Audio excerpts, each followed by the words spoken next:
સવારે એટલે કે રાતના તો મોડા 1 વાગ્યાની આસપાસ એક બનાવ બનેલો હતો, જેમાં સારસાણા ગામની સીમમાં વાડી વિસ્તારોમાં બે વ્યક્તિઓનું નિપજાવવામાં આવેલું હતું અને એ સિવાય એક અન્ય જે મહિલા છે એ ઘાયલ હતા અને પાછળથી જે છે મૃત્યુમાં નિપજેલું હતું. આ ગુનામાં ફરિયાદી રાજેશભાઈ ભૂકાભાઈ બજાણિયા જે છે એમના ભાઈ, માતા અને પિતા ત્રણનું મૃત્યુ થયેલું હતું. ગુનાની તપાસ આગળ વધારી અને જે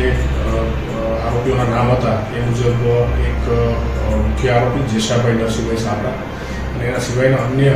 3 આરોપીઓ જે ગુનામાં જેમની સંડોવણી હતી અને પોતે ગુનામાં મદદ કરેલી હતી, ત્રણેયની ટૂંકમાં 4 વ્યક્તિઓની જે છે ધરપકડ કરવામાં આવી.